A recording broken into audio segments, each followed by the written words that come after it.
सफलता ना रातों रात नहीं मिलती। आर्टिस्ट की तरफ से एक सवाल मेरे दिमाग में आ रहा है। नहीं, मैं इतना खुश हूँ। नमस्कार दोस्तों, और आज की थीम है ये। The client was so humble. Personally मुझे काजोल बहुत पसंद है। अच्छा, आपने बोला जा सिमरन जा। पर भैया ईश्वर को कुछ और ही मंजूर था। क्या ये तो आपकी मोहब्बत है, आपका प्यार है। क्योंकि भैया बनिए के लड़के हैं, व्यापार तो खून में है। भाभी जी की परमिशन इसके लिए आपको लेनी पड़ेगी। मैं थोड़ा सा इमोशनल हो रहा हूँ भाई। वेन्यू के चारों तरफ पानी ही पानी। हमें लग रहा कि हम लोग कहीं आसमान में हैं। हाँ हाँ बिल्कुल। 2 रात के मैं 2 दिन तक सो नहीं पाया। असली ह्यूमन है आप। 10 साल लग गए शिवम भाई यहाँ तक पहुंचने। 1000 रुपए में निपटा देंगे उसे।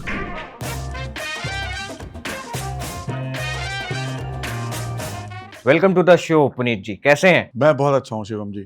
Thank you for inviting me here. तो पहले तो मैं ये जानना चाहता हूँ, हमारे दर्शक भी ये जानना चाहते हैं कि वेडिंग इंडस्ट्री में आना कैसे हुआ आप? क्या 2015 में आई गॉट मैरिड। वो बहुत स्मॉल लेवल के इवेंट्स किया करती थी। स्मॉल इवेंट्स के events like not commercially basis, but जैसे फैमिली में किसी के यहाँ कोई फंक्शन है, उसके किसी कजन के यहाँ फंक्शन है, तो वहाँ कुछ छोटी सी थीम प्लान कर दी।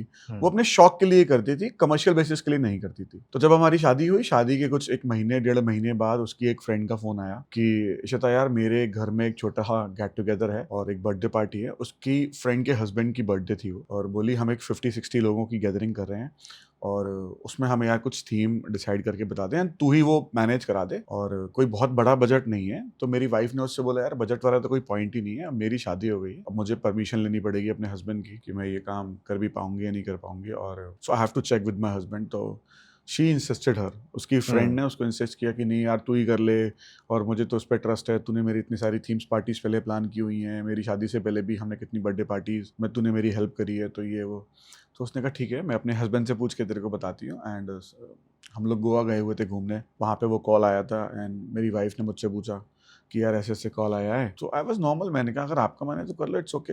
मैं अपनी डैडी के ट्रांसपोर्ट का ही बिजनेस देख रहा था। ओके। शादी के बाद सब घूमने जाते हैं, हम भी घूमने गए थे गोवा। तो मैंने कहा आप कर लो अगर आपका मन है तो बोलती है आप घर में तो कोई प्रॉब्लम नहीं है, ऐसे प्रॉब्लम। मैंने कहा ओके, मैंने कहा कोई प्रॉब्लम नहीं है, मैंने कहा मम्मी से पूछ लेंगे। अच्छा, आपने बोला जा सिमरन जा, जी ले अपनी जिंदगी। हाँ, मैंने कहा हाँ। इसमें कुछ गलत क्या था। तो बोलती ठीक है, उसने बोला एक बार मम्मी जी से भी पूछ लो आप, मेरी मदर से। तो मैंने कहा हाँ पूछ लेंगे। हम गोवा से वापस आए, हमने अपनी मम्मी से पूछा, क्योंकि बनिया फैमिली में we have to take permission lot, and it's not all about कि कोई प्रेशर है, वो है, इट्स ऑल अबाउट रिस्पेक्ट। तो हमने अपनी मम्मी से पूछा, मम्मी ने कहा बेटा मुझे कोई प्रॉब्लम ही नहीं है, आप कर लो। सो मेरी वाइफ ने कहा ओके। तो उसने कहा पुनीत थोड़ी सी हेल्प चाहिए होगी। मैंने कहा ओके मैं कर लूंगा। जैसे कहते हैं आपकी मेरे फ्रंट फुट फ्रंट में वही थी, और एज अ स्टपनी जब किसी को आप सपोर्ट करता है आपको, तो मैं थोड़ा सा स्टपनी की तरह उसको थोड़ी बहुत शॉपिंग कराई उस इवेंट की। हम लोग दिल्ली गए थोड़ा सा मटेरियल लेने, कुछ थीम के सामान आकर से ही खरीदा हमने। क्रिएटिविटी उसकी थी, इशिता की तारीफ। मुझे तो कुछ भी नहीं पता था भाई ये कैसे होगा क्या होगा, मैं तो जीरो था इस इंडस्ट्री में, मुझे पता ही नहीं था।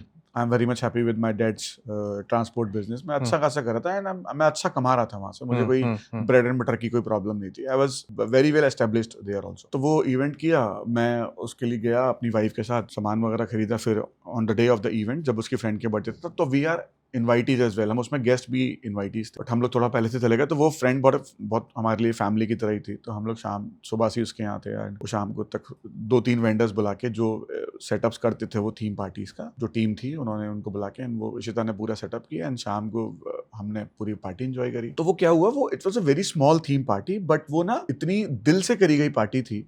मेरी वाइफ ने उसमें इतना अच्छा क्रिएटिविटी किया, मतलब मेरे ख्याल से 70 मैक्सिमम उस पार्टी में आए होंगे। एंड जो मेरी फ्रेंड थी, जो मेरी वाइफ की भी फ्रेंड है, कॉमन फ्रेंड है, उसके वो घर के लॉन में वो पार्टी थी, एंड ब्यूटीफुल प्लान पार्टी हुई।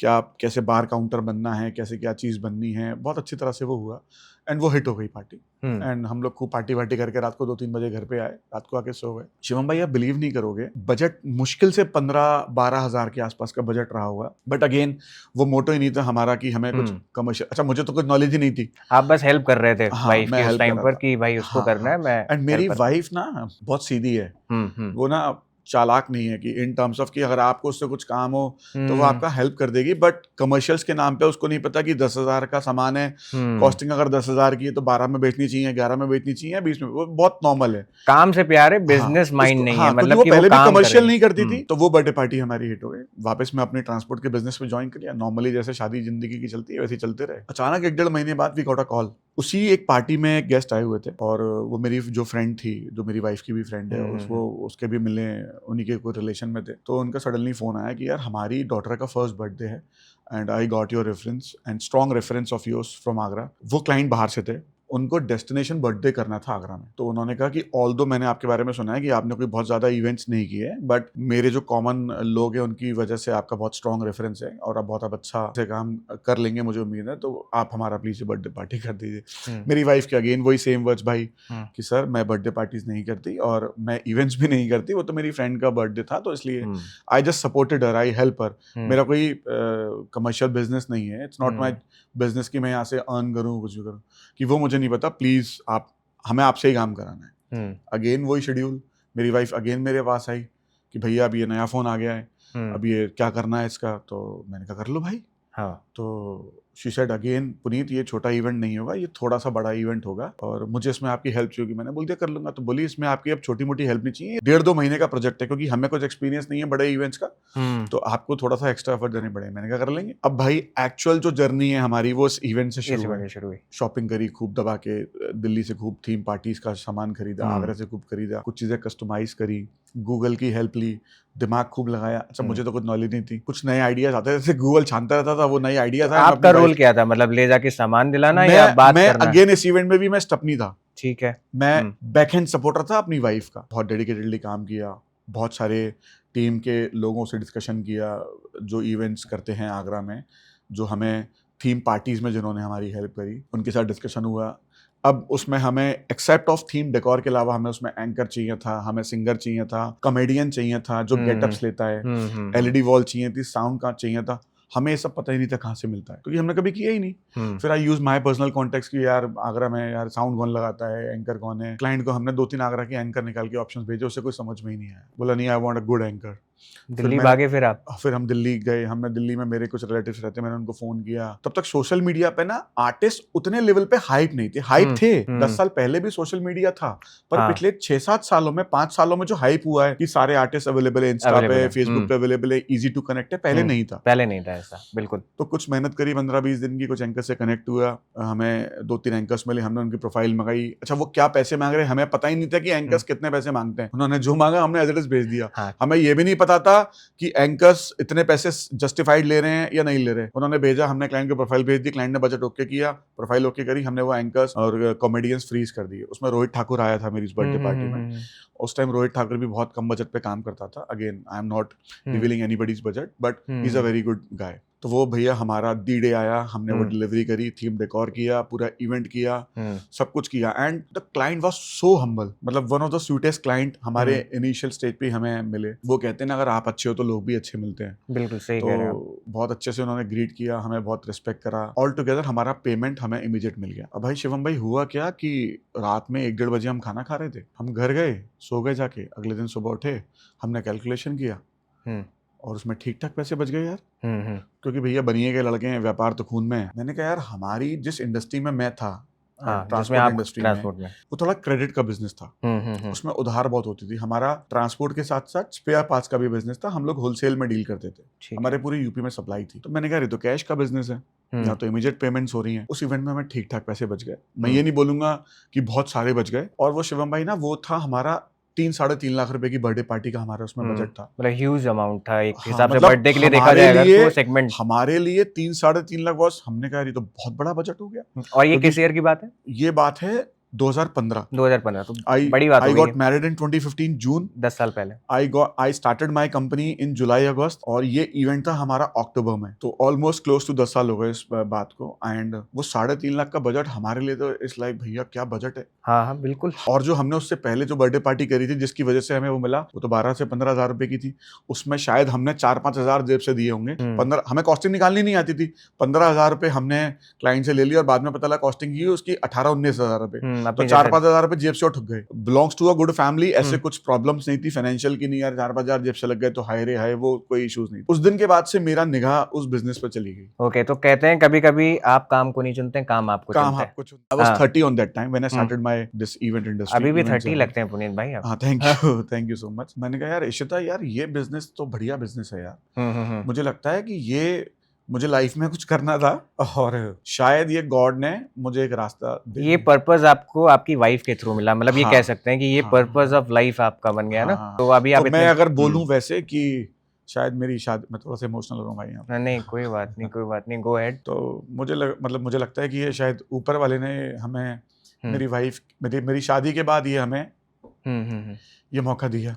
मैंने वाइफ से बोला, मैंने कहा यार ये तो बहुत अच्छा बिजनेस है और हमें तो मुझे लगता है कि इसमें आगे बढ़ना चाहिए। तो मेरी वाइफ ने बोला कि आप देख लो, अगर आपको ठीक लगता है तो, क्योंकि पुनीत मुझे उस लेवल पे बहुत एक्सपोजर नहीं है। हाँ, आई कैन कहाँ से सामान खरीद सकते हैं, कहाँ से क्या, क्योंकि मुझे बिल्कुल नहीं आइडिया। तो मैंने कहा ठीक है। तो हमने अपनी कंपनी का नाम रखा ट्रेजर इवेंट्स के नाम से। ओके। सो मेरी कंपनी का जो स्टार्टिंग जो पहला नाम था वो था ट्रेजर इवेंट्स। ट्रेजर का मीन्स खजाना होता है। तो हम लोग वही गूगल से निकाल के हमने अगेन बहुत रैंडम नाम रख दिया हमने, ट्रेजर इवेंट्स।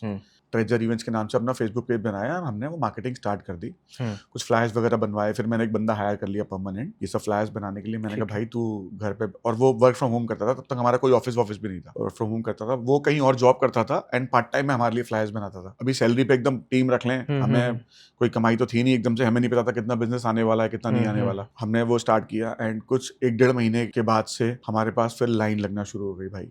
बजट वही चल रहे थे, स्मॉल बजट के काम ज्यादा हो गए। 12,000 से लेकर 50,000, 1 lakh, 1 lakh 1.5 lakh was the higher budget. 1-1.5 lakh का, 2 लाख का, 3 लाख का काम आ जाता था। हम अपने आपको राजा समझते थे। मतलब उस जगह के आप राजा हो गए हाँ, कि मतलब भाई, इतने का हाँ, काम आ रहा है अपने वरना पास। क्योंकि जो बर्थडे पार्टीज आती थी वो 20,000, 25,000, 30,000। एंड मेरा ना I am always manifest positive.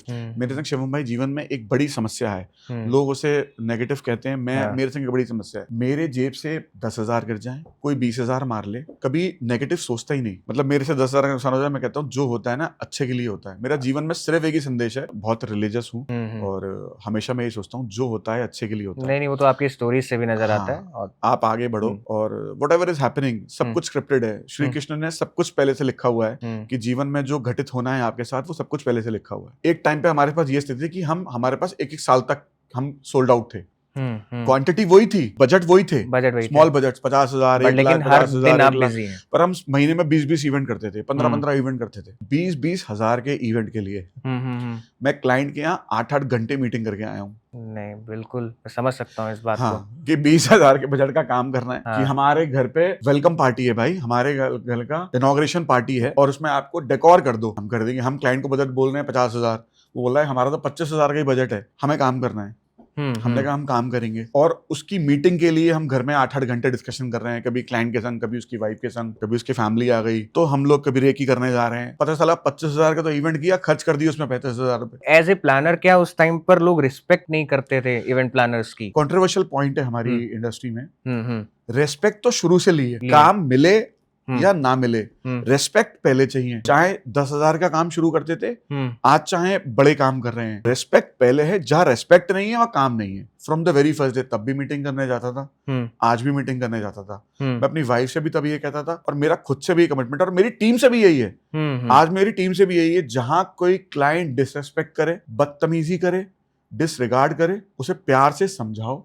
आप मिसबिहेव मत करो क्लाइंट के साथ, पर अगर क्लाइंट फिर भी नहीं मान रहा है आप मुझे बताओ एंड सीधे मेरा जवाब से क्लाइंट होगा क्लाइंट के साथ, सर आप प्लीज किसी को भी हायर कर लीजिए अगर आपको बदतमीजी करनी है। तो भाई इज्जत पहले है, पैसे बाद में है। जहाँ इज्जत नहीं वहाँ काम नहीं, जहाँ इज्जत है वहाँ 10,000 कम में भी काम कर लेते हैं। मेरे साथ जो मेरे वेंडर्स भी काम करते हैं, मेरे लिए कभी एलईडी वॉल वाला नहीं है, मेरे लिए कभी साउंड वाला नहीं है। मेरे लिए सब वो मेरी टीम है, वो मेरी फैमिली है, क्योंकि वो भी मुझे बहुत सपोर्ट करते हैं। सुबह 4 बजे सो रहे हैं, विंटर्स की वेडिंग्स में तो भाई साहब 4-4 बजे सो रहे हैं। तो शिवम भाई वो हमारी जर्नी चल रही थी, हम काम करते जा रहे थे, तब तक हम शादियों में नहीं आए थे। ठीक है, उम्मीद भी नहीं थी कि हम शादियों में इतनी जल्दी आ जाएंगे। ठाकुर जी की इतना, ईश्वर का इतना आशीर्वाद रहेगा। 2016 फरवरी, 9-9.5 साल पहले अगेन जो हम बर्थडे पार्टीज कर रहे थे, उसी सोशल सर्कल से आपके पास शादियां आती। तो हमारे पास एक पहली शादी का रेफरेंस आया और उस पूरी शादी में, 2 दिन की शादी में हमें सिर्फ संगीत के लिए परफॉर्म करना था।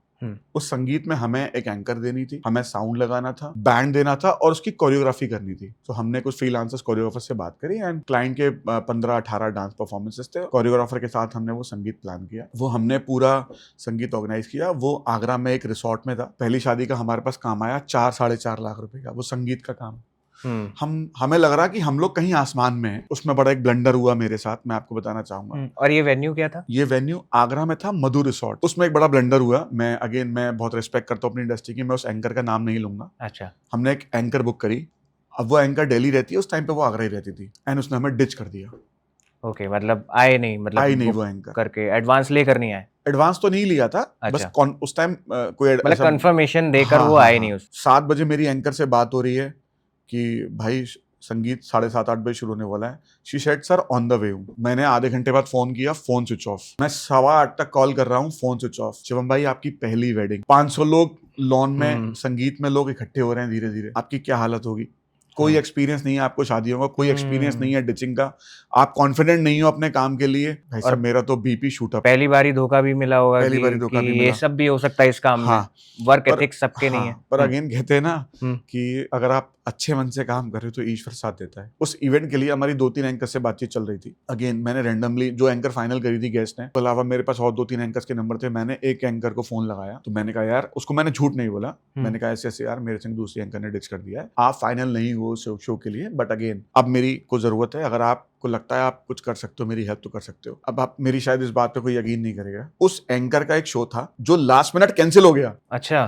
तो शी सेड पुनीत जी मैं दूसरे वेन्यू से लौट रही हूँ क्योंकि वो शो कैंसिल हो गया है, वहां पे कोई लड़की वाले लड़के वालों में कोई आपस में कॉन्फ्लिक्ट हो गया है, मैं फ्री हूँ और मैं रेडी ही हूँ। मैंने थैंक यू बोला ठाकुर जी को, और वो एंकर विद इन 20 मिनट्स मेरे वेन्यू पे आ गई, क्योंकि वो उस पर्टिकुलर एरिया में ही रहती थी एंड वो फतेहाबाद रोड से लौट रही। पुनीत जी मैं तो बड़ी अपसेट थी यार कि मेरा शो कैंसिल हो गया, तो वो 20 मिनट में मेरे वेन्यू पे आ गई एंड मैं भाई सब नॉर्मल हो गया। मैंने क्लाइंट से कोई डिस्कशन नहीं किया, मैंने अपनी वाइफ को भी नहीं बताया कि मैंने कहा वो टेंशन में आएगी, she was managing all the things and all, और एंकर स्टेज पे चढ़ा दी। मेरी वाइफ आई कह रही यार ये एंकर फाइनल करी थी हम, मैंने कहा नहीं यार एंकर तो दूसरी फाइनल करी थी। वो बोली ठीक है आप देखो, क्लाइंट को पता भी नहीं है कि एंकर चेंज है। अच्छा। शो सुपर हिट हो गया, क्लाइंट ने गले लगा लिया, थैंक यू बोला। मैं एक हफ्ते बाद क्लाइंट का पेमेंट लेने गया, क्लाइंट ने पूरा पेमेंट कर दिया, उसको पता भी नहीं है। अच्छा। मैंने कहा सर ये एंकर के पैसे मैं आपसे नहीं लूंगा। तो बोला क्या हो गया पुनीत जी? मैंने कहा सर वो एंकर जो आपने फाइनल करी थी, मैंने उसको दिखाया व्हाट्सएप पे कि सर ये आपने फाइनल करी थी पर आ ये पाई एंकर, क्योंकि मैंने मुझसे झूठ नहीं बोला जाता, चाहे 50,000 कम मिले चाहे 50,000 मुझे लॉस हो जाए,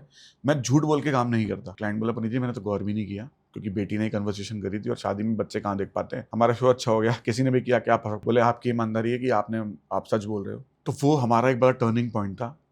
वो शादी करते ही हमारे पास विद इन 6 मंथ्स एक शादी आई, जो समर्स में शादी थी, शादी जुलाई में थी। ओके। और उस शादी में अगेन रेफरेंस से रेफरेंस मिलते हैं। उस शादी में गेस्ट आए हुए थे आगरा के, उनके एक मिलने वाले थे, जो बहुत बड़ी शादी होने वाली थी आगरा में जुलाई में, वो थी कम से कम 2,500 से 3,000 लोग। और शिवम भाई इतनी बड़ी शादी का हमें कोई एक्सपीरियंस ही नहीं था। क्लाइंट ने हमें बुलाया, पुनीत जी आपका बहुत अच्छा फंक्शन लगा एंड आप ये हमारा ऐसे ऐसे इवेंट कर दो। मैंने क्लाइंट को साफ बोल दिया सर देखो मैंने आज तक मुझे कोई बड़ी शादियों का एक्सपीरियंस नहीं है, और मैंने ये पहली शादी करी है और उसमें भी पूरी शादी नहीं करी, मुझे संगीत एक सेगमेंट आपने किया था एक पर्टिकुलर। तो बोले पुनीत जी मैंने पूरा फीडबैक ले लिया आपकी मैंने पूरी हिस्ट्री निकाल ली। आप हिस्ट्री निकाल ली, मतलब कोई बड़ा आदमी था वहां का। हाँ मुझे पता है कि आप जो भी करोगे अच्छी तरह करोगे और आई कैन ट्रस्ट यू। मैंने कहा ओके सर अगर आपको मुझ पर ट्रस्ट है तो मैं भी करने को रेडी हूँ। 4 महीने बाद वो शादी थी और हमने उसकी तैयारी शुरू कर दी। शादी उठा ले भाई साहब, ये नहीं पता कि ये आर्टिस्ट कहाँ से बुक होगा, ये चीज कहाँ से बुक होगी। मैं स्ट्रेस में आ गया। तो एक दिल्ली की एंकर है देवयानी, उसको मैं 2-3 शोज पर बुला चुका था। मैंने उसको फोन किया, मैंने कहा यार देवयानी मैंने ऐसे ऐसे एक शादी उठा ली है, एंकर तू ही है शादी में और तू ये शो करेगी, ये कंफर्म है, तू ये डेट बुक कर ले मेरी, पर मुझे ना ये बहुत सारी चीजें बुक करनी है यार, मुझे नहीं पता है कहाँ से बुक होंगी, तो प्लीज मेरी हेल्प। तो उसने मुझे एक नंबर दिया, बोली मैं एक अपने फ्रेंड का नंबर दे रही हूँ, ये अच्छे इवेंट्स करता है दिल्ली में। मैंने इस बंदे को कॉल किया, his name is Saksham, he is a very good, हाँ तो he sweet guy, he supported me a lot in that time. और मैंने उसको फ़ोन किया, मैंने कहा सक्षम यार ऐसे ऐसे मैंने एक शादी बुक करी है and please help me out. तो बोला कोई दिक्कत नहीं पुनीत भाई, लेट्स मीट। मैं उसके पास दिल्ली गया, हमारी 3-4 घंटे की मीटिंग हुई। हमने साथ में पूरी एक्सेल बनाई कि हमें ये चाहिए, ये चीज़ चाहिए, मुझे ये आर्टिस्ट चाहिए, ये सारे इवेंट्स सारी चीज़ें चाहिए। तो उसने मुझे सारी चीज़ों में हेल्प करी एंड मुझे वो शादी पूरी हमारी, हमने सारी चीज़ें बुक करी। अब शादी का दी डे आ गया, डेट थी 8 जुलाई 2016, मुझे अभी तक याद है। वेडिंग थी जेपी वेडिंग स्क्वायर, आगरा का one of the biggest venue in Agra, double tree Hilton Agra में हमारे होटल, उसके ठीक ऑपोजिट में वो 50,000 गज में वो वेन्यू बना हुआ है एंड 3-4 हज़ार लोगों की शादी में आप समझ सकते। मैं शिवम भाई एकदम नया सूट खरीद के लाया उस शादी के लिए, एकदम बच्चूमल से आगरा से, एकदम बढ़िया तरीके से, एकदम टिप टॉप बन के। होटल से हिल्टन में मैंने स्टे किया हुआ था, मैं हिल्टन से तैयार होके बाहर निकला हूँ, बारिश इतनी कि वेन्यू पे 1 घंटे के अंदर वेन्यू के चारों तरफ पानी ही पानी। मैं गाड़ी से उतरा हूँ और यहाँ तक का पानी, और जो मैं सूट बड़े शौक से खरीद के लाया था कि मुझे यार सूट पहन के पूरा बन ठन के रहना है, मैं वो पूरा घुटनों तक फोल्ड करके इवेंट में घूम रहा था। जूते पूरे खराब हो चुके थे क्योंकि चीजें मैनेज करनी थी, पूरा प्रेशर था। इतना बड़ा इवेंट हम पहली बार कर रहे थे, 25 से 30 लोगों की हमारी टीम थी जो पूरी शादी हमारे साथ मैनेज करी थी। ईश्वर के आशीर्वाद से वो इवेंट सुपर डुपर हिट हो गया। हमारा बहुत अच्छा बिल था, मैं अमाउंट नहीं खोलूंगा, बहुत अच्छे बिल का अमाउंट का हमने वो, नहीं आप अमाउंट खोलिए भी नहीं। हाँ बहुत अच्छे अमाउंट की हमने वो शादी करी। वो शादी करने के बाद मैं 2 रात सोया नहीं, 2 रात के मैं 2 दिन तक सो नहीं पाया क्योंकि मुझे यकीन ही नहीं हो रहा था हमने इतना बड़ा इवेंट और इतने सक्सेसफुली तरीके से कर तो दिया। वो गूज़बम्प्स वाली फीलिंग थी कि क्या फीलिंग शिवम था? भाई क्या मैं फील कह कर रहा रहे हूँ थे आप उस गूज टाइम बम्प्स पर? तो छोटी चीज है, मैं सो ही नहीं पा रहा था, मतलब आई वॉज इन एक्साइटेड, अलग, हाँ अच्छा एक मतलब ज़ोन था अलग। एक अलग जोन था। मुझे लग रहा था कि ये क्या हो गया, मैंने कैसे कर दिया इतना बड़ा इवेंट, मुझे यकीन ही नहीं हो रहा था कि मैंने इतना बड़ा इवेंट कर दिया। और 15-20 दिन बाद, 25 दिन बाद हम लोग बैठे क्लाइंट्स के साथ, अकाउंट सब सेटल हुआ और क्लाइंट ने मुझे लिटरली हक कर लिया। नहीं, मैं इतना खुश हूँ, बोले कि मेरा जो आप पे भरोसा था, एक जो ब्लाइंड फेथ था, 100% आप खरे उतरे हो बिग फैट शादियों के लिए, वो पॉइंट टर्न ओपनिंग डोर था वो। ओपनिंग डोर था। हमें नाम चेंज करना था कंपनी का, हमने खूब सारे 100-150 नाम गूगल से निकाले, अपने दिमाग लड़ाए, शॉर्टलिस्ट की है, एक्सेल बनाई, पर वो ना क्लिक नहीं हो रहा था नाम। तो मैंने अपनी वाइफ से कहा नाम क्लिक नहीं हो रहा। तो मेरी सिस्टर है एंड उसके 2 बेटियां हैं, एक का नाम है नियति और एक का नाम है राधिका। Okay, nice name. तो मेरी वाइफ ने मुझसे बोला यार पुनीत, नियति का निया और राधिका का रा ले लेते हैं, हम उसका नाम रखते हैं, हम दोनों को मर्ज करें तो नाम आता है न्यारा। हमने 2-3 दिन सोचा, हमने वो फाइनल किया कि यार न्यारा नाम तो बड़ा अच्छा है। तो फिर हमारी कंपनी का नाम 2016 में न्यारा। मैंने कंपनी रजिस्टर्ड कराई एंड हमने उसमें कंपनी का नाम रखा न्यारा इवेंट्स प्राइवेट लिमिटेड। एंड उसके कपल ऑफ मंथ्स बाद my wife got pregnant and by the God of grace हमारी बेटी हुई। फिर वही कि उसका नाम क्या रखें। तो लोगों के जनरली बच्चों के नाम पे कंपनियों के नाम होते हैं, मेरे कंपनी के नाम पे बेटी का अच्छा, नाम है। कंपनी के नाम पे आपने बेटी का नाम रखा। हाँ, सो हम अगेन बहुत सारे नाम सोचे, हमने बहुत सारे स्पिरिचुअल रिलीजियस नाम सोचे, राधा जी के नाम पे बहुत सारे नाम सोचे, पार्वती जी के नाम पे बहुत सारे नाम सोचे, क्योंकि मैं ईश्वर में बहुत बिलीव करता हूँ और मैं और मेरी वाइफ दोनों बहुत स्पिरिचुअल है। सडनली मैं बैठा हुआ, मैंने वाइफ से बोला, मैंने कहा यार ये न्यारा ही तो फीमेल नाम लग रहा है, मैंने कहा इसी में नाम रख देते हैं बेटी का। तो बोली हाँ यार, हमने घर में डिस्कशन किया, घर वाले बोले पहले यार अजीब नाम है, तो मैंने कहा नहीं यार मम्मी मुझे तो अच्छा लग रहा है। फिर मम्मी ने कहा हाँ बेटा रख ले, तो फिर मैंने अपनी बेटी का नाम न्यारा रख दिया। आज कितने साल की हो गई वो? वो अभी 1 अक्टूबर में 10 साल की हो जाएगी। अच्छा। 9 साल की हो जाएगी। 2016 1 अक्टूबर को उसका जन्म हुआ था एंड 9 साल की हो जाएगी मेरी बेटी एंड हमारी कंपनी को 10 साल पूरे हो जाएंगे। यूनिवर्स का हाथ मुझे नजर आ रहा है कि आपके साथ हमेशा लगातार लगा हाँ। रहा है। गलती भी अगर आपसे हो रही है तो वो यूनिवर्स उसको सॉल्व कर दे रहा है हाँ, तुरंत। तो इवेंट्स में यार बहुत सारे फॉल्ट होते हैं, बहुत सारी कमियां बिल्कुल, ये तो कभी-कभी हम रह लोग जाती हैं, देखते ही बैक रहते हैं। कर्टेन्स के पीछे क्लाइंट्स को पता नहीं लगती, हमें वो पता लगती हैं। इमीडिएट एक्शंस के लिए बड़ा तैयार रहते हैं कि प्रॉब्लम्स क्रिएट होंगी तो हमें उसका सॉर्ट आउट कैसे करना है। फिर 1 अक्टूबर 2016 को मेरी बेटी हुई और शिवम भाई मैं अगर एक्चुअल बोलूं, जैसे मेरी बीवी के आने के बाद से मेरी इस इंडस्ट्री में एंट्री हो गई, मेरी बेटी के आने के बाद मेरी लाइफ ही बदल गई। बेटी नहीं लक्ष्मी कहते हैं या हाँ, भविष्य भाग्य लेकर आती हैं अपना बेटियां। वो अपना भाग्य लेकर आई। बेटी के आने के बाद से हमारे पास बहुत बड़े-बड़े इवेंट्स आने लगे। अचानक हमारी लाइफ में अगेन 2016 में जब हमने शादियां करी, शादियों के ऑफर्स आ रहे थे, वो आए, पर बीच में बंद भी हो गई शादियां आना। ये एक ना रूटीन नहीं रहता है। अगर आपको एक बैक टू बैक मेहनत करनी रहती है, ईश्वर आपका टेस्ट करता है कि आप किस लेवल के मेहनती हो, क्या हो। तो हार्ड वर्क कभी लाइफ में खत्म नहीं होता। लोग सोचते हैं कि हम बहुत जल्दी ग्रोथ हो जाए, आज लोग 10 साल में मुझे देख रहे हैं। पीछे का स्ट्रगल नहीं पता होता है जब हाँ। तक इंसान खुद ना बताए। आज मेरे और बहुत वो सारे दोस्त कह लेते हैं कि तू तो मजे मार रहा है, आज इतनी शादियां कर रहा है, इतनी बड़ी-बड़ी शादियां कर रहा है। तो बहुत मेहनत करी है। नहीं बहुत मेहनत करी है यहाँ तक आने के लिए। 2017 में हमें एक इवेंट मिला HDFC बैंक का एंड हमने वो काफ़ी डिस्कशंस के बाद 15-20 डिस्कशन किया। उसके बाद हमने वो इवेंट हमारा फाइनल हुआ और हमने वो इवेंट ऑपरेट किया, हमारा हिट इवेंट हो गया। तो हमें कॉर्पोरेट इवेंट में जाने का भी मौका मिल गया। तब तक मुझे इतना आइडिया नहीं था कॉर्पोरेट इवेंट्स कैसे होते हैं। हम लोग वो birthday parties, club parties and weddings में हम लोग काम कर रहे थे। वो इवेंट अच्छा गया तो मैं कॉर्पोरेट कंपनीज के भी टच में आने लगा। फिर मैंने कहा कॉर्पोरेट भी एक सेगमेंट है जहाँ पे हम इवेंट्स कर सकते हैं। फिर हमने कॉर्पोरेट क्लाइंट्स को पिच करना शुरू कर दिया। सेम कुछ दिनों बाद मेरे को एक Xiaomi मोबाइल का लॉन्च होना था आगरा में, तो उसका मुझे इवेंट मिल गया। तो जब मैंने ये कॉर्पोरेट इवेंट्स किए तो मेरी इन कॉर्पोरेट कंपनी से बड़ी अच्छी बॉन्डिंग हो गई। उन्होंने कहा यार पुनीत, जिस तरह आपने हमें डिलीवरीज करी है, जिस तरह प्रोफेशनली आपने काम किया, हमें क्या आप दिल्ली में भी कर पाओगे ये काम? तो मैंने कहा कर देंगे सर। तो मैंने 1-2 इवेंट जाके उनके दिल्ली में करके आया। तो मैंने 2-3 इवेंट किए उनके। और दिल्ली में क्या है, दिल्ली बड़ा शहर है, दिल्ली में बड़े इवेंट्स होते हैं। तो मैंने किए, तो उनके बजट्स भी अच्छे थे और वो सारे हमने काम किए। तो अचानक एक दिन मुझे HDFC बैंक ने बोला यार अब आप जब इतने कैपेबल हो, आप यहाँ भी काम कर सकते हो, तो दिल्ली शिफ्ट हो जाओ, आप हमारे दिल्ली काम कर लो। तो मैंने कहा सर मैं फैमिली वाला बंदा हूँ, मेरे बेटी अभी होके चली है, it's not an easy job कि मैं एकदम से कर लूँ। बोले पुनीत जी आप देख लो, अगर आपको लगता है तो आप कर लो। फिर मेरे Xiaomi के भी 2-3 इवेंट्स हुए, मैंने उनसे भी बात करी कि सर मैं अगर दिल्ली शिफ्ट हो जाऊँ तो मिल जाएगा। तो बोले आप पुनीत, यहाँ तो कोई हमें कमी नहीं है, तो हमारे तो रोज ही इवेंट्स होते रहते हैं, बड़े प्रोजेक्ट्स होते हैं, अगर आपको लगता है यू कैन। तो मैंने घर पे आया, मैंने वाइफ से बात करी, मैं भी ये बोला पुनीत देखो कि अगर if we want to grow, अगर हमें बड़े लेवल पे जाना है तो हमें शायद हमें शहर भी बड़ा मूव करना पड़ेगा और उसमें कोई बुराई नहीं है। Delhi is a big city, वहाँ पे बड़े इवेंट्स हो। तो मेरे जीजू रहते हैं दिल्ली में, मैंने उन्हें फोन किया, मैंने दीदी और जीजू से बात करी कि मैं ऐसे ऐसे मेरे को ऑफर मिल रहा है, मैं शिफ्ट होना चाहता हूँ। मेरे जीजू वो भी बहुत पॉजिटिव इंसान है, वो भी ईश्वर को बहुत मानता हूं। बोले बिल्कुल यार हो जा शिफ्ट। बोले कल आ जा। मैं गया, मैंने ब्रोकर से मिला, मैंने 10-15 फ्लैट देखे, उसमें से कोई फाइनल किया। मैंने वाइफ को आके भी नहीं दिखाया, वीडियो कॉल वीडियो बना ली, उसकी वीडियो कॉल पे दिखाया। शी सेड की अगर आपको पसंद है तो मुझे पसंद है। मैं आगरा आया, पैकिंग करी, एक हफ्ते में दिल्ली। अच्छा, दिल्ली शिफ्ट हो गए आप? हाँ, सिर्फ इस बात पे? इस बात पे कि यार हमें यहाँ पे काम मिलने लगेगा। अच्छा। I am a risk taker. मैं कभी भी, मेरे संग प्रॉब्लम क्या है शिवम भाई, मैं ना डिसीजन के लिए तैयारी नहीं करता। बॉम्बे इवेंट करना है, मैं कल की फ्लाइट लूंगा, चला जाऊंगा, क्लाइंट से मिलाऊंगा, मुझे नहीं पता वो इवेंट होगा नहीं होगा, मैं नेगेटिव सोचता ही नहीं। मैं सोचता हूँ होगा क्यों नहीं होगा। आई ऑलवेज थिंक कि भैया चीज होगी क्यों नहीं। ऐसी कोई चीज नहीं है जीवन में जो हम कर नहीं सकते भैया, सब कुछ कर सकते हैं। पॉजिटिव माइंडसेट चाहिए, जो कि नथिंग इज सबके पास इम्पॉसिबल। मैं शिफ्ट हो गया एक हफ्ते में। हमारी बेटी को हमने आगरा के स्कूल में, मतलब प्ले ग्रुप में ही थी वो, वहाँ से स्कूल की फीस डाल चुके थे।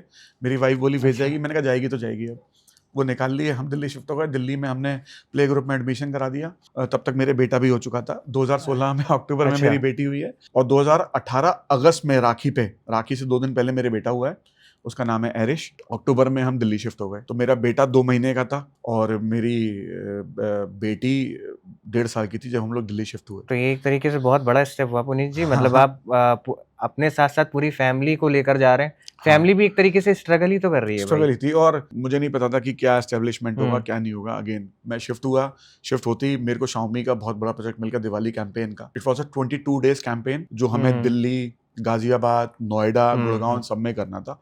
And it was a very big project. हमने पूरे 20 दिन का काम किया एंड 1-1.5 महीने बाद हमारा वो पेमेंट आया। It was a huge amounts payments. मैं बड़ा खुश हुआ। मैंने कहा नाउ अभी दिल्ली रास आने लगी, एंड तुरंत मैंने बड़ा सा ऑफिस ले लिया रेंट पे। दिल्ली में सब कुछ रेंट पे थे हमारे पास, हमारा कुछ अपना नहीं था। इनिशियली आप कुछ खरीदने से पहले आप अपने आप को एस्टेब्लिश करते हो। मैंने कहा रेंट पे चलने दो, पर भैया ईश्वर को कुछ और ही मंजूर था। हम लोग अच्छा खासा 1.5-2 साल मेहनत कर रहे थे, सब कुछ एस्टेब्लिश होना शुरू हो गया था। तो मैंने Xiaomi, Oppo, Vivo, HDFC bank, ICICI bank, Swarovski के मैंने बहुत सारे इवेंट्स किए हैं, और भी 10-15 कंपनीज के मैंने कॉर्पोरेट इवेंट्स किए। पर अचानक फिर जिंदगी में यू टर्न आ गया। हम 2018 अक्टूबर से अपने आप को एस्टेब्लिश ही कर रहे थे।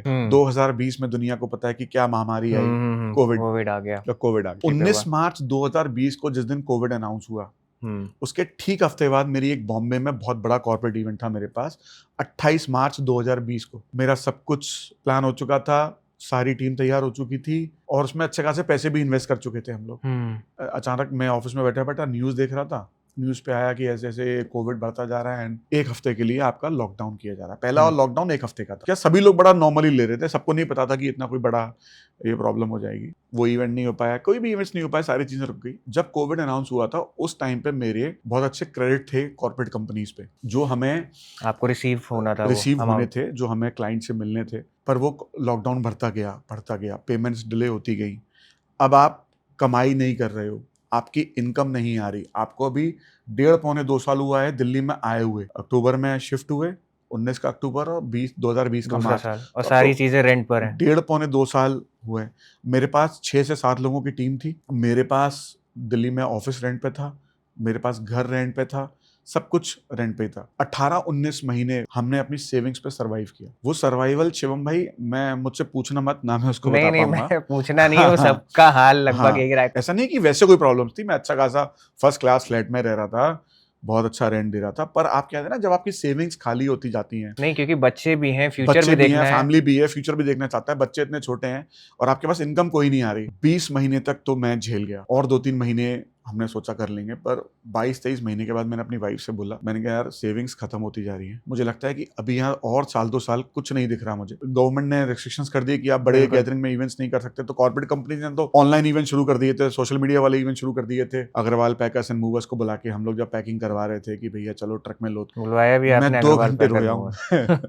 मैं इतना रोया उस दिन कि मैंने वाइफ से बोला, मैंने कहा मैं वापस जाने के लिए तो नहीं आया था। Again she supported me a lot कि नहीं यार ठीक है पुनीत। तो हम वापस आगरा आ गए। मैं 3-4 दिन तक, 1 हफ्ते तक सो नहीं पाया। आगरा में आने के बाद भी एकदम से कोई बहुत बिजनेस नहीं था, क्योंकि हॉस्पिटैलिटी इंडस्ट्री में जो गैदरिंग वाला पॉइंट लगाया, क्योंकि गैदरिंग से पेंडेमिक का इशू था, एंड हमारी इंडस्ट्री में बिना गैदरिंग के इवेंट्स नहीं होते, चाहे वो शादियां हो चाहे कॉर्पोरेट इवेंट्स हो। तो सबके संग यार काम नहीं है, सब बड़े परेशान। पर 2021 की विंटर्स और उसके बाद जो जनवरी फरवरी था 2022 का, अचानक से इतनी क्वेरीज आई शिवम जी, मैं सोच चुका था कि कोई पैरेलल धंधा शुरू कर लो भाई, कोई पैरेलल बिजनेस शुरू कर लो। इवेंट इंडस्ट्री तो 5 साल के लिए गई, 5 मीम साल भी काफी चल रहे थे सोशल मीडिया पे हाँ कि इतना टाइम हमने हाँ अगर जो है यूपीएससी की तैयारी में दिया हाँ होता तो आज क्लियर हो गया हाँ होता। हाँ बिल्कुल बिल्कुल। हाँ। कोविड में बैठ के 50 धंधे सोच लिए, ये कर लो वो कर लो, ये बिजनेस कर लेंगे, ज्वेलरी बिजनेस कर लेंगे, कोई कपड़े का काम कर लेंगे, पर इवेंट्स तो नहीं कर पाएंगे भाई। अभी अभी इवेंट्स तो गए 5 साल के लिए। ईश्वर तो आपको संग हर दूसरे दिन आप कुछ जो ना कुछ, सोचो वो नहीं हाँ होता है। आप जाओ यूं वो जाएगा यूं। 2022 में शिवम भाई, जनवरी फरवरी जो 2022 थी, खूब हमारे पास क्वेरी आई,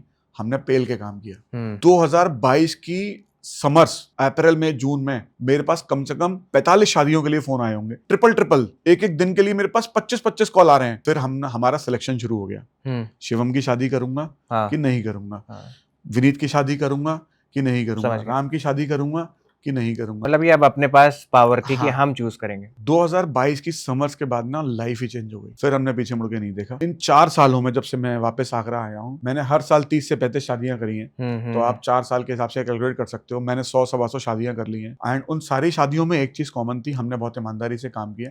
ठीक है, वी आर ह्यूमंस, छोटी मोटी गलतियां होती हैं, क्लाइंट छोटी मोटी गलतियों पे माफ भी करता है, कोई क्लाइंट रिजेक्ट भी हो जाता है, बहुत सारे क्लाइंट्स पैसे भी काटते हैं, बहुत सारे क्लाइंट्स पैसे नहीं भी काटते, सब तरह बहुत सारे क्लाइंट चिल्लाते भी हैं, बहुत सारे क्लाइंट गले भी लगा के जाते। कोई भी चीज में चीटिंग नहीं करनी, ईमानदारी से काम करना है। तो ये ऐसे करके ये शिवम भाई जो है मेरी जर्नी तो आपकी बेहतरीन रही। खैर मुझे भी अपॉर्चुनिटी मिली आपके साथ काम करने का, तो मैंने देखा भी है जिस तरीके से आप लगातार लगे रहते हैं, टीम के साथ लगे रहते हैं। और वैसे लगा नहीं था, बाहर से इतने सख्त नजर आते हैं आप, लेकिन अंदर से पूरे असली ह्यूमन है आप। मतलब सारे इमोशन कूट के भरे हुए हैं। बिल्कुल, हमारे यहाँ दिल में भी एक नॉर्मल सा पुनीत है। नहीं, वो जो पुनीत है उसको आपको बरकरार रखना है, क्योंकि मेरे ख्याल से वो बरकरार है तभी जो है आप आगे भी जा रहे हैं और आपके साथ लोग जा रहे हैं। चलिए, तो काफी सीरियस आपके बारे में भी बात हो गई, आपकी जर्नी के बारे में बात हो गई। अब हम आते हैं थोड़ा सा इवेंट इंडस्ट्री के बारे में। जैसा कि आप देख रहे हैं कि पहले आप 4 साल लगातार काम करते आए, इंडस्ट्री में क्या चेंजेस आए? मतलब जो पहले वेडिंग्स होती थी और अब जो वेडिंग्स हो रही हैं, उनमें आप क्या बेसिक डिफरेंस पा रहे हैं? शिवम भाई, मैं अगर बात करूं आज से 7-8 साल पहले से, मतलब 2016, 17, 18 में, मतलब हालांकि वो चीजें तब भी शुरू हो चुकी थी, पर इतनी हाइप पे नहीं थी। जो आज मैं बात करूं आज की, तो आज की जो जनरेशन है जिनकी हम शादियां कर रहे हैं, वो जेन जी जनरेशन है। जो ब्राइड ग्रूम की हम शादियां कर रहे हैं, हर एज के होते हैं, बट जो स्टैंडर्ड जो शादियों का एज होता है वो 25, 26, 24, 27, ये इस एज पे काफी शादियां होती हैं। मारवाड़ियों में तो थोड़ा जल्दी हो जाती है, मारवाड़ियों में थोड़ा जल्दी हो जाती है, हमारी अग्रवाल कम्युनिटी में थोड़ा जल्दी हो जाती है, लेट 30s में भी होती है, पर जो स्टैंडर्ड एज है वो है। तो जो 24-25 जो साल वाले बच्चे हैं, जो 22-23 साल वाले जो कपल्स हैं, बिल्कुल प्रिपेयर्ड है, उनका माइंड पहले से क्लियर है कि what they want and what they don't want. So हम लोग आज की डेट में एक तो भैया इंस्टाग्राम इतना इंपॉर्टेंट हो गया है। आज की डेट में किसी क्लाइंट से फोन पे बात हो, किसी क्लाइंट का फोन आया कि पुनीत जी ऐसे हमारे घर में शादी है, ये डेट है और हमारी इस डेट पे शादी कर दीजिए, ये सब बात नहीं होती। मुझे ये आर्टिस्ट चाहिए, नहीं, ये भी बात नहीं होती। हाय पुनीत जी, हमें आपका नंबर कहीं से मिला है, हमें आपका नंबर हमारे रेफरेंस से मिला है, या आपने उस रिलेशन में शादी करी थी एंड हमें अच्छा लगा आपका काम, आप अपना इंस्टाग्राम पेज भेज दीजिए। हाँ, मतलब क्लाइंट अब पहले देखता है कि इंस्टा पे आप कितना एक्टिव है। मतलब एज ए प्लानर भी बहुत इंपॉर्टेंट है इंस्टा पर एक्टिव रहना। राइट, इंस्टा पे मैं पहले बहुत ज्यादा फोकस नहीं करता था। 2021-22 में मैं इतना फोकस नहीं करता था। आप मेरा इंस्टा पे जितना भी आज की डेट में कंटेंट देख रहे हो, वो सिर्फ 3 साल का है। 2023, 24, 25। अगर मैं 2021 की शादियों की बात करूं, मेरा कोई कंटेंट नहीं है, इक्का दुक्का होगा। मेरा जो प्रॉपर मैंने इंस्टा पे ध्यान देना शुरू किया, वो शुरू किया 2022 समझ से।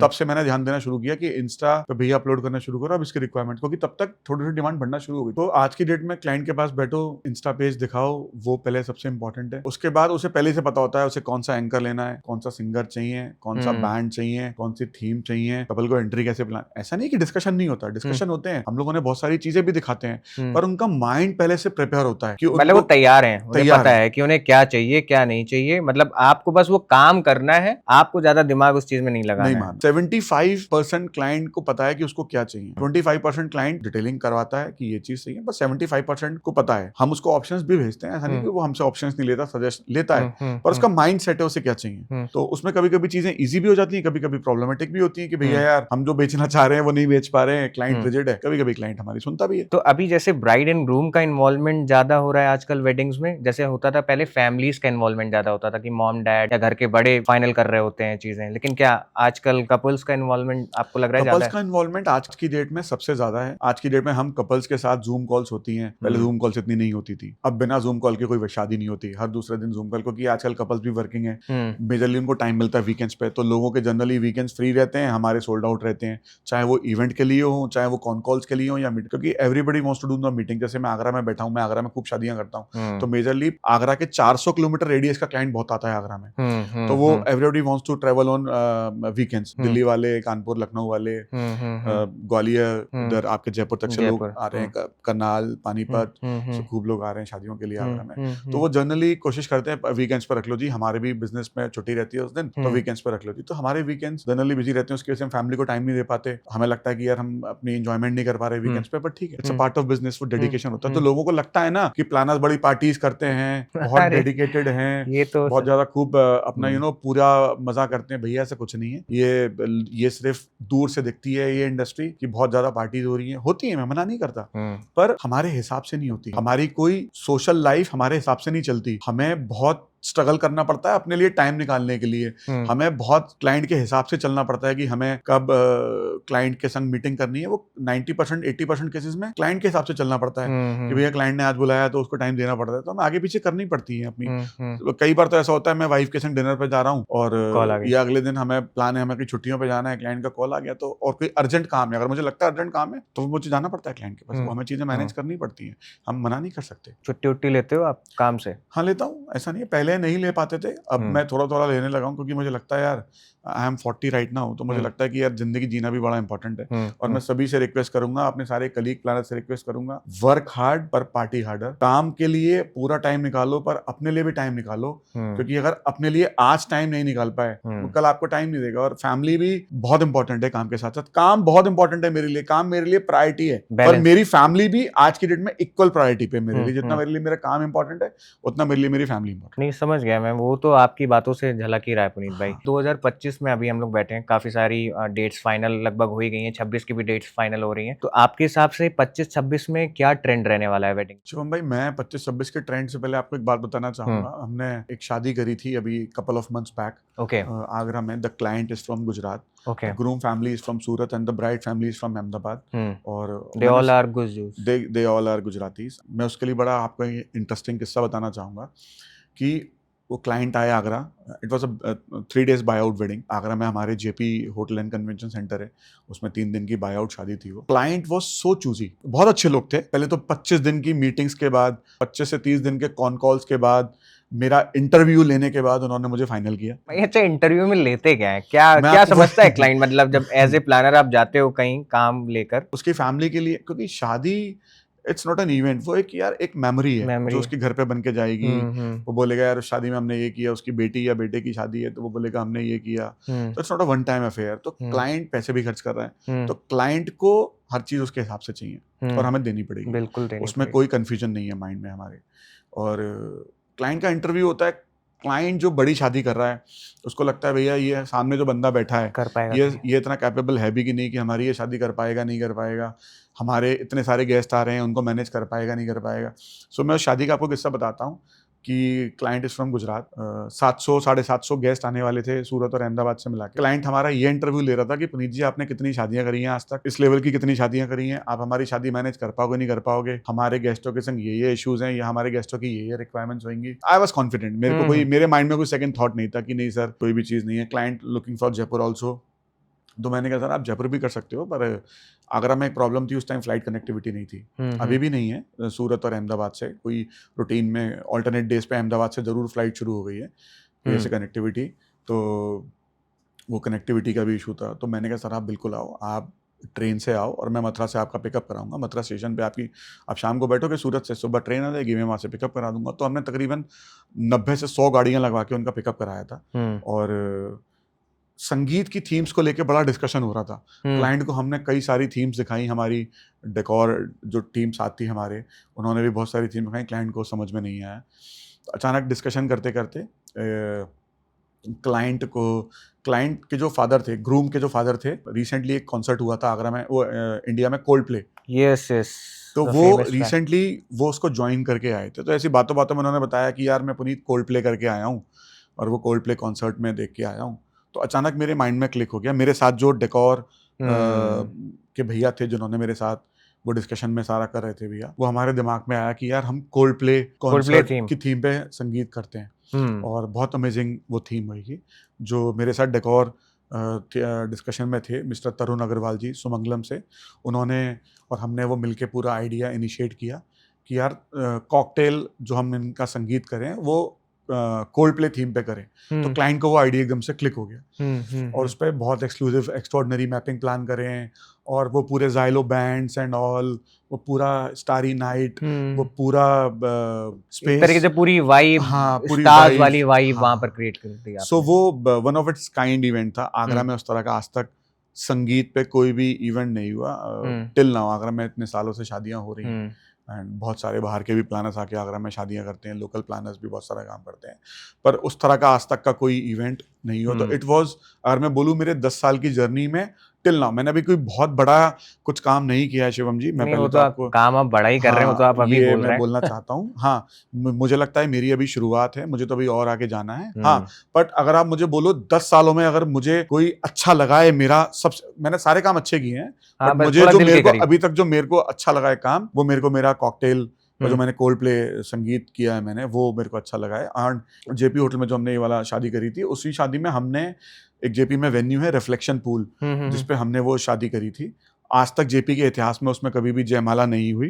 क्लाइंट के संग डिस्कशन हुआ, बोला हमें कुछ नया वेन्यू चाहिए, डिस्कशन में वो वेन्यू नया निकला और वहाँ पे हमने उनकी पूरी जयमाला प्लान करी और अगेन सुपरहिट जयमाला थी, वन ऑफ इट्स काइंड थी। एंड उस जयमाला के बाद अगेन हम लोग और 2-3 शादियों में सेम उसी वेन्यू पे लोगों ने वो वीडियो देख के हमें बहुत अप्रोच किया कि हमें यहीं पे जयमाला करनी है, हमें यहीं पे जयमाला करनी है। मैंने कहा बिल्कुल करेंगे। फिर मैंने होटल के संग बात करी कि हम आपके इस वेन्यू को परमानेंटली प्लान कर सकते हैं, मैं और भी प्लानर्स। तो होटल ने with all due respect permission भी दी कि आप बिल्कुल इसको दीजिए वेन्यूज़ को, हमारे कोई प्रॉब्लम नहीं है।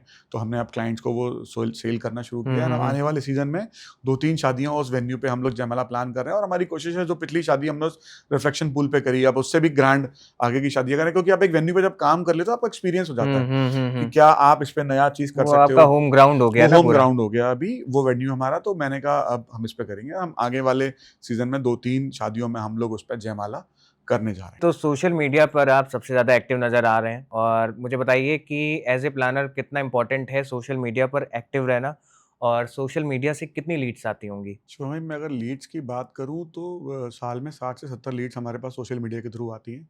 ठीक है, उसमें से कन्वर्ट कभी 2 होती हैं, कभी 3 होती हैं, कभी 5 भी हो जाती हैं।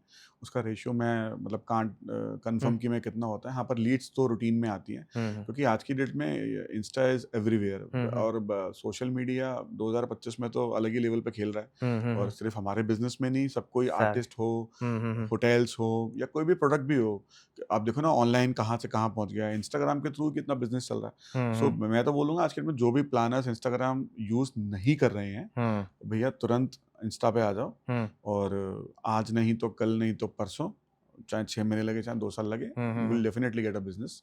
आना ही आना है विदाउट एनी कंफ्यूजन। और आजकल जो ये इंस्टेंट पोस्टिंग चल रही है, मतलब प्लानर्स के साथ भी जो है फ़ोन पर सिनेमैट्स रहते हैं जो कैप्चर कर रहे होते हैं मोमेंट को, ब्राइड एंड ग्रूम का भी, एंड पर्सपेक्टिव दिखाते हैं कंपनी किस तरीके का काम कर रही है, बिहाइंड द सीन्स जो दिखाए जा रहे हैं, वो कितना इंपॉर्टेंट है? ये बहुत इंपॉर्टेंट है शिवम भाई, क्योंकि आज की डेट में ना किसी के पास टाइम नहीं है। हम लोग आज इंस्टा क्यों चल रहा है, क्योंकि क्लाइंट पहले ही देख लेना चाहता है कि आपके काम का क्या लेवल है, जिससे कि उसे पहले आपसे 10 मीटिंग ना करनी पड़े और वो ये टेस्ट ना कर पाए कि भैया ये सही है कि गलत, तो अच्छा उसका भी टाइम वेस्ट ना हो। तो रॉ वीडियोस से क्या फ़ायदा होता है कि हम वो वीडियोस डालते हैं, हाइलाइट्स पे भी डालते हैं, परमानेंट वीडियोस पे भी डालते हैं। तो होता क्या है कि क्लाइंट जब आपका पेज देख रहा होता है तो ही और she get an idea, and not a idea, good idea कि ये प्लानर या जो भी इवेंट कंपनी है हमारी किस लेवल पे शादी या हमारी जो एक्सपेक्टेशंस है उसको मीट कर पाएगा या नहीं कर पाएगा, इसलिए बड़ा इंपॉर्टेंट है। और इसलिए मेरे ख्याल से सब लोग डालते हैं और ये रिक्वायर्ड है, मेरे ख्याल से डालना चाहिए सबको विदाउट एनी कंफ्यूजन। और एआई का क्या रोल आप देख रहे हो एआई का 25-26 में रोल वेडिंग में? तो शिवम भाई मुझे लग रहा है अगेन, जैसे कि सोशल मीडिया ने ग्रो किया है पिछले 5 सालों में, 6 सालों में वेडिंग इंडस्ट्री को लेकर, और AI तो मुझे लग रहा है सेम उसी पैटर्न पे आ जाएगा विद इन 5 साल। मुझे लग रहा है 5 साल भी शायद मैं बहुत ज़्यादा बोल रहा हूँ। AI धीरे-धीरे इंक्रीज़ हो रहा है चीज़ों में, और मुझे लग रहा है 2 से 3 सालों में AI का अच्छा यूज़ होने लगेगा हमारी इंडस्ट्री में by the decor companies, event companies, mapping projections companies, जो भी अलग-अलग टीम इन्वॉल्व हैं वेडिंग में करने के लिए। और मेरे ख्याल से हमें एज़ सून एज़ पॉसिबल उसकी हालाँकि मैंने भी अभी तक कोई स्टार्ट नहीं किया है AI का यूज़ करना, बट मुझे अब थोड़ा-सा लगने लगा है कि अब नहीं, आप AI इस सीजन मुझे भी लग रहा है कि आप इस सीजन आप हाँ, करोगे यूज़, आपके वीडियोज़ में नज़र आएगा कुछ ना हाँ, कुछ AI हमें। टेक्नोलॉजी मुझे लग रहा है AI पे कन्वर्ट हो रही है धीरे-धीरे। यूपी में डेस्टिनेशन वेडिंग की बात करी जाए तो मुझे लगता है आगरा ही हब है यूपी में, जहाँ पे सबसे ज़्यादा डेस्टिनेशन वेडिंग्स हो रही हैं। मतलब लोग बाहर से आ रहे हैं और एक पर्टिकुलर वेन्यू पर शादियाँ कर रहे हैं और एक एक्सपीरियंस लेकर जा रहे हैं। तो आपको क्या लगता है कि आगरा अगले 4-5 सालों में डेस्टिनेशन वेडिंग का कैसा हब होने वाला है? 5 सालों में जो आगरा में चेंज मैंने देखा है, हुँ, स्पेशली डेस्टिनेशन वेडिंग्स को लेकर। पहले हमारे पास बिफोर कोविड हमारे पास साल में बाहर के गेस्टों की आगरा में रहती थी हुँ, 30, 35, 25 इस लेवल की क्वेरीज रहती थी। हुँ, पर आज की डेट में आगरा में मेरे पास ही साल में 80 से 90 क्वेरीज आती हैं डेस्टिनेशन वेडिंग के क्लाइंट की, जो आगरा में शादियां करना चाहते हैं। ठीक है, हुँ, सारी शादियां हम नहीं कर सकते, सारी शादियां कोई दूसरा प्लानर भी नहीं कर सकता। हुँ, सो हम लोग मीटिंग करते हैं, बजट डिस्कशन होते हैं, तो कोई जिन क्लाइंट से अंडरस्टैंडिंग बनती है उनके साथ हम काम करते हैं, किसी क्लाइंट से नहीं भी बनती। हुँ, तो मैं अगर स्पेशली आगरा की बात करूं तो कोविड के बाद जो आगरा में ग्रो हुआ है डेस्टिनेशन वेडिंग्स को लेकर पिछले 3-4 सालों में, मुझे लग रहा है आने वाले 5 सालों में आगरा रॉकेट पे होगा। उसके 2 बड़े इंपॉर्टेंट रीज़न हैं। एक पायलट जेवर आप ही होंगे मुझे लग रहा हाँ, है। मैं भी रॉकेट। आई एम हाँ, कीपिंग माय फिंगर्स क्रॉस्ड। हुँ, तो मुझे लगता है कि उसके 2 बड़े इंपॉर्टेंट की फैक्टर हैं, मैं जो इतनी बात बोल रहा हूँ आपसे। एक तो जेवर एयरपोर्ट, मेरे हुँ, ख्याल से नेक्स्ट ईयर या 1 से 2 साल के अंदर जेवर एयरपोर्ट मेरे ख्याल से ऑन हो जाएगा। हुँ, तो हुँ, डोमेस्टिक फ्लाइट सारी कनेक्टिविटी होंगी, क्योंकि जो एक प्रॉब्लम आती है कनेक्टिविटी की, राइट, राइट। कभी-कभी हमारे पास जैसे मैं बोलूँ कोलकाता का क्लाइंट की डायरेक्ट फ्लाइट नहीं है तो वो तो नहीं आ दिल्ली से पाता बुलाते इसलिए, हैं या तो लखनऊ से? दिल्ली वाया वाया पड़ता है। तो जैसे जिन मेजर सिटीज़ की डायरेक्ट फ्लाइट नहीं है या जिन टायर 2 सिटीज़ की भी डायरेक्ट फ्लाइट नहीं है, वो ट्रैवल करने लगेगा। और जेवर एयरपोर्ट से आगरा हमारा फतेहाबाद रोड जहाँ पे शादी होनी है 1 से डेढ़ घंटा। तो मुझे लगता है वो, और वो भी एक्सप्रेसवे आपने देखा ही है हुँ, कितना हुँ, ईज़ी हुँ, टू एक्सेस है। तो मुझे लगता है वो, और हमारे आगरा में आने वाले नेक्स्ट ईयर ही एक नया बड़ा होटल, नई प्रॉपर्टी आ रही है आगरा में, वो सब देखेंगे। और उसके अलावा भी 2 से 3 नए होटल्स पे शहर में काम चल रहा है, जो लोग होटल्स खोल रहे हैं। तो मुझे लगता है ये 3-4 नए होटल्स आने से और जेवर एयरपोर्ट होने से Agra will be on the rocket. Hmm, और अगर मैं उत्तर प्रदेश की बात करूँ तो उत्तर प्रदेश का गेटवे बनेगा हुँ, आगरा, जो कि शादियों को अलग ही रूप में लेके जाएगा। और मैं, हमारे आगरा में कोई कमी नहीं है सर। हुँ, अगर मैं बात करूँ हॉस्पिटैलिटी इंडस्ट्री, हम लोग लोगों को, हमारे क्लाइंट्स को सर आँखों पे ले रहे हैं। हमारे जो आर्टिस्ट आ रहे हैं, जो हमारे साथ शादियों में काम कर रहे हैं, उनको सर आँखों पे ले रहे हैं। ठीक है, छोटी-मोटी गलतियाँ सबसे होती हैं, वो एक्सेप्टेबल है। मतलब nobody is perfect and we are hmm, nobody's, I always hmm, believe in this thought. So मुझे लगता है जैसे जयपुर, उदयपुर एक अलग ही लेवल पे हाइप हैं, मुझे लगता है आने वाले 5 साल, हुँ, मैं शायद ज़्यादा ही बोल रहा हूँ, 3 साल भी हो सकते हैं वो, हुँ। जयपुर उदयपुर को टक्कर देगा हमारा शहर, और आगरा उसका गेटवे बनेगा। और बहुत शानदार काम करने वाला है आगरा। वो आप देखोगे और पूरी दुनिया देखेगी। नहीं, मैं तो काम भी करूँगा ना, हाँ, सिर्फ़ देखकर बिल्कुल, बात नहीं बिल्कुल। बनेगी। हमारा बिज़नेस बढ़ेगा तो हुँ, आपका बिज़नेस बढ़ेगा। जी, जी, जी। आर्टिस्ट की तरफ से एक सवाल मेरे दिमाग में आ रहा है, मतलब एंकर्स का बड़ा सवाल होता है। यार ये प्लानर्स जो हैं हमें 3-3 घंटे 4-4 घंटे पहले क्यों बुला लेते हैं? शुभम भाई, इस सवाल का जवाब एक्चुअली शायद मेरे पास भी नहीं है, और शायद कोई प्लानर नहीं दे पाएगा इस सवाल का जवाब। हुँ, क्योंकि हमें इनविटेशन में हम टाइम लगते हैं 12 बजे हल्दी स्टार्ट। क्लाइंट हमसे कहता है पुनीत जी हम 11:30 बजे वेन्यू पे होंगे अपने गेस्ट के साथ। तो हम क्या, आप हम हमें क्लाइंट आर्टिस्ट को क्या बोलना चाहिए कि भाई आप 1 बजे आ जाओ, 2 हुँ, बजे आ जाओ? हम भी तो बोलेंगे ना भैया आप 11:30 बजे आ जाओ। हुँ, अब हमें भी पता है, हम क्लाइंट से बोलते भी सर थोड़ा-सा लेट शुरू होगा, हम आर्टिस्ट को नहीं पुनीत जी आर्टिस्ट को ऑन टाइम करो, तो हुँ। हमें भी भाई वो टाइम शेड्यूल चलना पड़ता है। एंड हर शादी में ऐसा नहीं होता, कभी-कभी फंक्शंस लेट भी होते हैं, तो हुँ। ठीक है, वो कभी मैनेज। कोई फ़ंक्शन ऐसा हुआ जो एकदम सटीक टाइम पर हो गया, आपका सेटअप ही चल रहा बहुत हो? सेटअप चल रहा है, बा हुआ भी नहीं है कंप्लीट और हाँ, क्लाइंट पहुँच गया। सेटअप रेडी नहीं हुआ, ये तो 1-2 ही फंक्शंस में हुआ है। हुँ, हाँ, पर हमारा सब कुछ टाइम पे रेडी हुआ है एंड क्लाइंट भी टाइम पे आ गया, ये बहुत बार हुआ है। हम क्लाइंट को बोलते हैं सर 11 बजे हमसे सेटअप ले लेना, तो हुँ, हमारा टारगेट 9 बजे होता है। हुँ, हम क्लाइंट को हमेशा 2 घंटे बाद का टाइम देते हैं। हम हुँ, क्लाइंट को बोलते हैं शाम को संगीत 8 बजे शुरू कर लेना, तो हमारा टारगेट 5:30 बजे रहता है। हुँ, हुँ, हुँ, तो हुँ, हम लोग तो 2 घंटा प्रायर चलना चाहते हैं, जिससे कि हमें रीचेक के लिए भी टाइम मिल पाए, क्योंकि फंबल्स भी होते हैं, कभी कुछ चीज़ें भी होती हैं, क्योंकि हमारी इंडस्ट्री में शिवम भाई, हुँ, जो हर इंडस्ट्री में है वो हमारी इंडस्ट्री में नहीं, रीटेक नहीं है। हुँ, हम क्लाइंट को ये ये नहीं बोल सकते कि सर ये दूल्हे को ये नहीं बोल सकते भैया घोड़ी ये 6 बजे चाहिए तो 6 बजे चाहिए, 7:30 बजे वो दूल्हे के लिए घोड़ी, विंटेज, बग्गी, पूरा बारात का बैंड सब बेकार है। So we have to be very punctual, we have to be very particular. पर साथ-साथ में एक चीज़ और बोलना चाहूँगा, उस पर्टिकुलर लेस में लोग अपनी हेल्थ भी भूल जाते हैं। सीज़न टाइम पे हमारे सीज़न में हमारे पास वही 2 सीज़न है, नवंबर, दिसंबर एंड जनवरी, फरवरी, जिसमें हम बैक टू बैक शादियाँ करते हैं। नहीं, ये सवाल मैं पूछने ही वाला था कि हाँ। एज़ ए प्लानर और एज़ एन आर्टिस्ट और जो भी इवेंट लाइन में जुड़ा हुआ है, हेल्थ कितनी इंपॉर्टेंट है? क्योंकि हेल्थ मैं देखता बहुत हूँ लगातार जो स्मोकर्स हैं, वो स्मोक कर रहे होते हैं लगातार क्योंकि इतना हेडेक होता है, इतना स्ट्रेस होता है या कोई कुछ भी कर रहा होता है, किसी की नींद नहीं पूरी होती। कई बार तो मैंने आपको ही देखा है कि आँख आपकी नहीं खुल रही होती है और हाँ। वरमाला चल रही होती है। हाँ, ऐसा ही हुँ, होता है शिवम भाई। हुँ, तो हेल्थ तो भैया बहुत इम्पोर्टेंट है। अगर आप अपने शरीर का, अपनी बॉडी को ध्यान से नहीं रखोगे, तो फिर ये बॉडी भी आपका ध्यान नहीं रखेगी। ठीक है, हुँ, हमारे पास वही 1 डेढ़ 2 महीने होते हैं जहाँ पे हमको दिन-रात जग के काम उठा के ब कभी-कभी लोग कहते हैं इतनी शादियाँ क्यों उठा ली भाई, कैसे हुँ, मैनेज करेगा? हुँ, हुँ, वो लोग गलत नहीं कहते, हुँ, हुँ, वो लोग हुँ। सही कहते हैं। हाँ, कभी-कभी आप ज़्यादा काम उठाने के चक्कर में आप हाँ, कभी-कभी अपने शरीर के संग हाँ। गलत करते हो, जो कि नहीं करना चाहिए। तो मैंने तो पिछले 2 साल में बहुत चेंज किया है। हमने लिमिटेड काम करना शुरू कर दिया है। हुँ। अच्छे अच्छे लोगों सारे क्लाइंट्स अच्छे हैं, मैं किसी की बुराई नहीं कर रहा। बट एक सारे सेगमेंट लोग सेगमेंट अच्छे की हैं, बात हाँ, है कि आपने सेगमेंट अपना पर एक अब मैंने डिसाइड कर लिया है। एक लिमिटेड काम करना शुरू कर दिया है कि साल में भई एक लिमिटेड नंबर ऑफ वेडिंग्स करनी है। हर डेट पे शादी नहीं करनी। अगर नवंबर में 15 साल की डेट है तो भैया 6 करेंगे या हुँ, 10 करेंगे, 15 नहीं कर सकते या 20 नहीं कर सकते।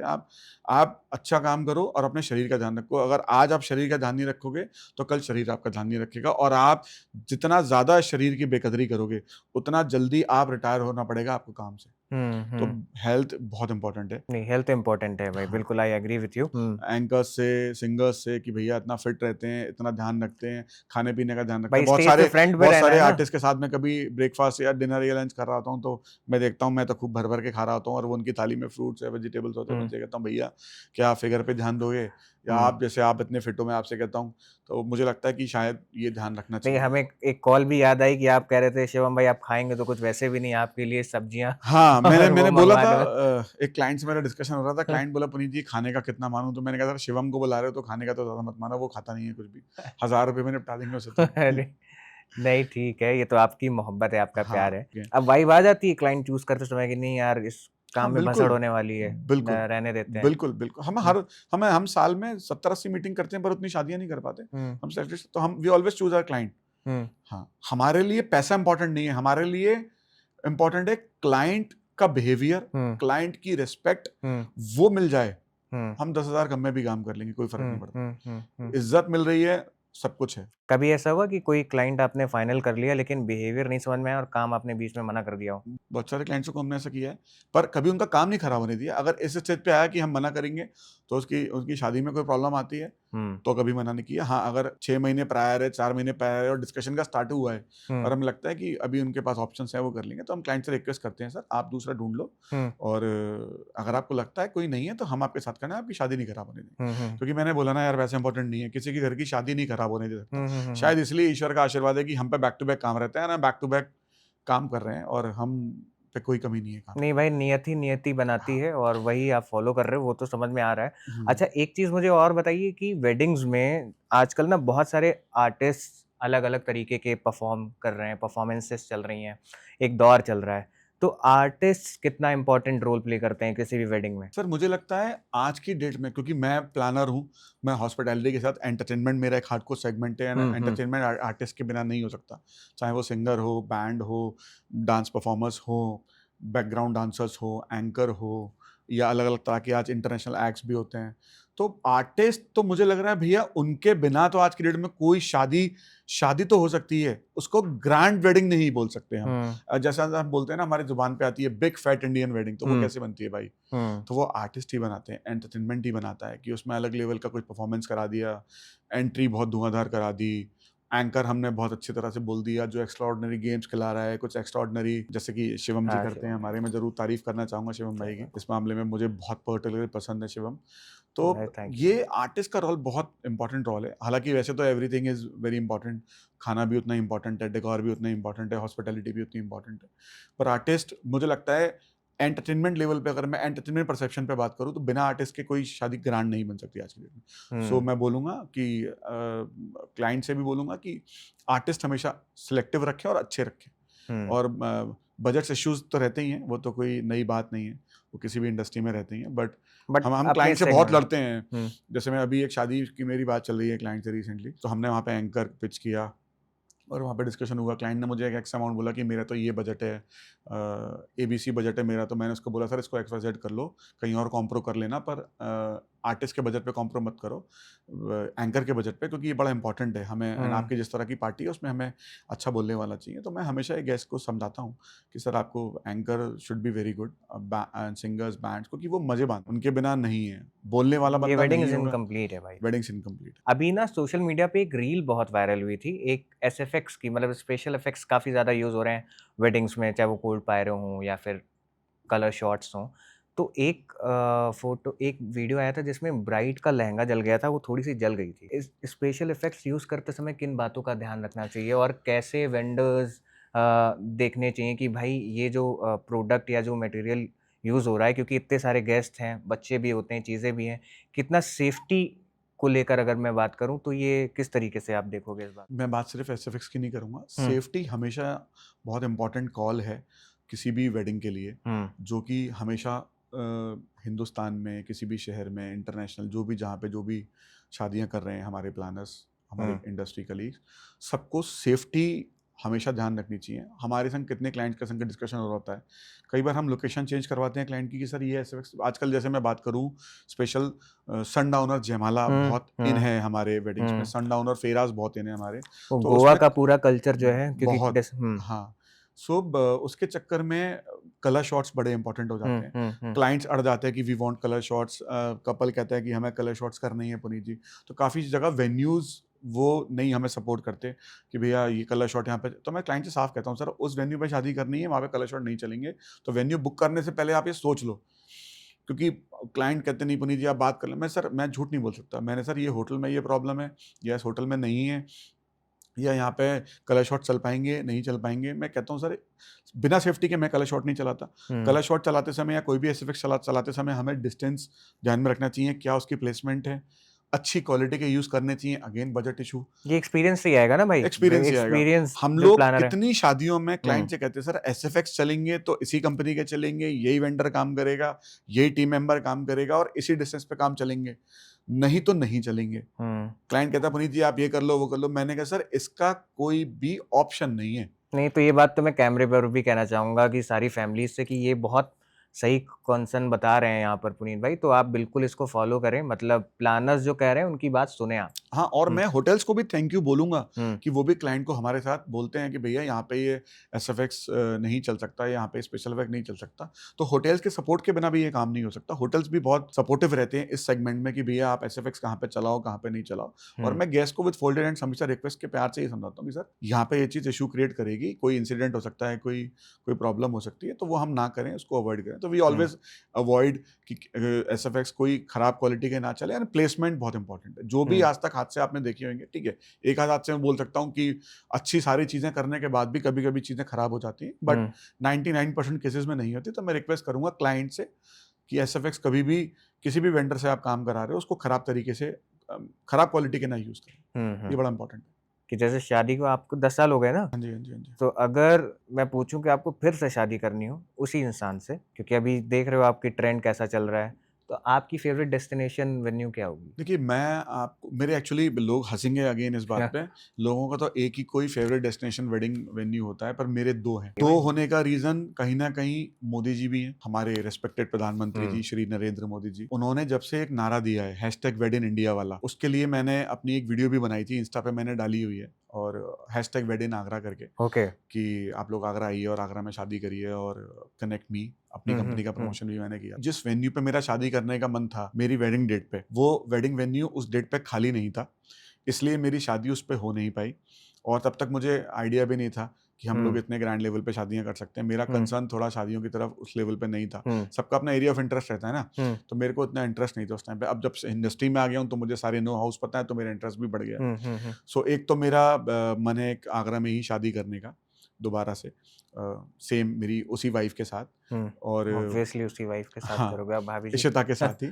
आगरा के अलावा मेरा मन है एक शादी इंटरनेशनल करने का, और इसके साथ साथ एक रीज़न भी है, क्योंकि we are about to start international weddings also. आप Okay, wow. 2026 में हमारे यहाँ कुछ काम देखने वाले हैं इंटरनेशनल लेवल पे। Congratulations भाई। Niyara weddings is now going internationally as well from 2026। कौन सी डेट होगी, कौन सा मंथ होगा, वो मुझे नहीं पता, but surely we are going international. कोई बॉलीवुड स्टार अगर आपको बुलाना हो अपनी वेडिंग में, किसको बुलाएंगे आप? पर्सनली मुझे काजोल बहुत पसंद है। मैं हम्म। शुरू से डीडीएलजे के टाइम से काजोल का फैन रहा हूँ। सो काजोल मुझे बहुत पसंद है। और मतलब एक्टिंग में तो वैसे मैं पंकज त्रिपाठी जी और मनोज बाजपेयी जी का फैन हूँ, पर अगेन आप बोलोगे कि पुनीत भाई उनको शादियों में कौन बुलाता है, बट मुझे लगता है मैं बुलाऊंगा उनको शादियों में। और मेरा बड़ा मन है कि वो आए, वो डांस तो करें ना करें, पर वो शादी में जरूर आए। भाभी जी की परमिशन इसके लिए आपको लेनी पड़ेगी। बिल्कुल लेनी पड़ेगी, बिल्कुल लेनी पड़ेगी। ठीक है, बहुत बढ़िया पुनीत भाई, आपसे बात कर कर बहुत अच्छा लगा। अक्सर हम लोगों की कॉल पे बात होती है कि शिवम भाई ये डेट है, ये क्लाइंट है, ये चीज़ें हैं, उतनी बातचीत नहीं हो पाती है। हालांकि आज इन पर्सन भी जानने का मौका मिला। Thank you so much Puneet भाई।